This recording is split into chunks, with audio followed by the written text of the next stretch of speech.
জলপাইগুড়ির হাকিমপাড়ায় সাত সকালে পথ দুর্ঘটনায় মৃত্যু হলো এক পুলিশ আধিকারিকের।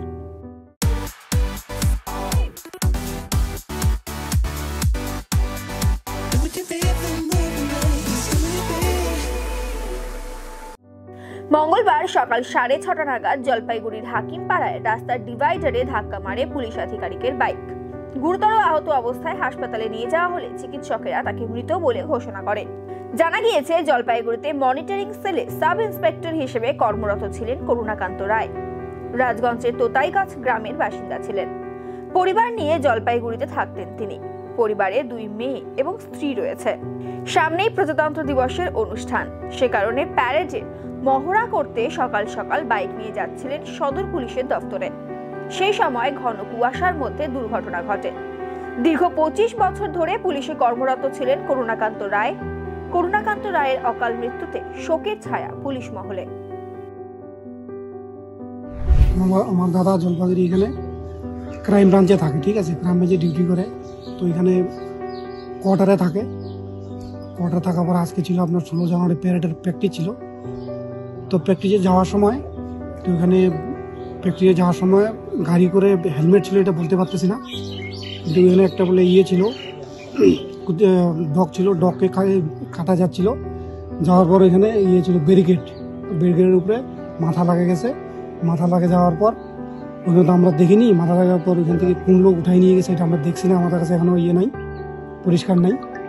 জিনিসটা পরিষ্কার না হলে বলতে পারতেছি না। তো এখন জিনিসটা তো শুনছি এরকমই যে বাইকে যে সময় গেছিল, যাওয়ার সময় ওই সময় বাইকের মধ্যে অ্যাক্সিডেন্ট করে পড়ে ওইখানে মারা গেছে, এতটুকু শোনা গেছে। বাকিটা এখনো ইনকোয়ারি হয়নি, এখনো এখানে আছে জলপাইগুড়ি। ইনকোয়ারি হবে, ইনকোয়ারির পর কি হয়েছে, কেসটা কি হলো, ইনকোয়ারি করবে। এসপি অফিসে থাকে, এসপি ইনকোয়ারি করবে, দেখবে।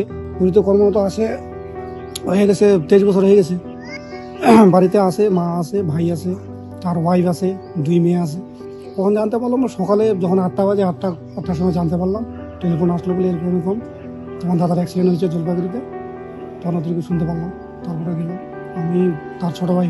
কি হয়েছিল অ্যাকচুয়ালি, যেটা আমি যতটুকু শুনেছি, ওদের ওই হচ্ছিল, একটা প্যারেড হয় না, ওই প্যারেড করানোর জন্য যাচ্ছিল।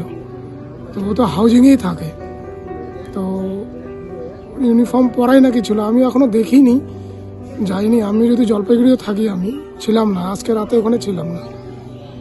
তো যাওয়ার পথেই নাকি কোনো ডিসব্যালেন্স হয়েছিল, হয়তো কুত্তা টুত্তা বা মানুষ টানুষ কেউ এসেছিল, এরকম শোনা যাচ্ছে। কুয়াশাও ছিল, আজকের ওয়েদারটা খুবই খারাপ। তারপরে তো নাকি ওই ডিভাইডারে, কিনা কেউ বলছে ডিভাইডারে, কেউ বলছে ইলেকট্রিক পোস্টে গিয়ে ধাক্কা লেগেছে। মাথার পেছনের দিকে নাকি চোট লেগেছে। তারপরে তো শুনতে পেলাম স্পট ডেথ। শোনা কথা নাকি ইভল্যান্ডে নিয়ে গেছিল, ওখানে পাশে ইভল্যান্ড। তারপরে নাকি 10 তালে নিয়ে গেছিল। বাড়িতে তো আমার পিসিমা, ওর মা আছে, আর ওর ফ্যামিলি বলতে ওর মিসেস, 2 মেয়ে, আর এক ভাই আছে বাড়িতে, ওর ফ্যামিলি আছে, 1 মেয়ে আছে। আর যে ভাইয়ের সঙ্গে কথা হলো, ও ছুটিতে এসেছে, ও ত্রিপুরায় থাকে, ও टीएसआर हवलदार। 50,000 लोगों को अपनी मंजिल से है जोड़ा और नई उत्साह के साथ आए हैं फिर से थामने आपका हाथ। श्री शांति होंडा।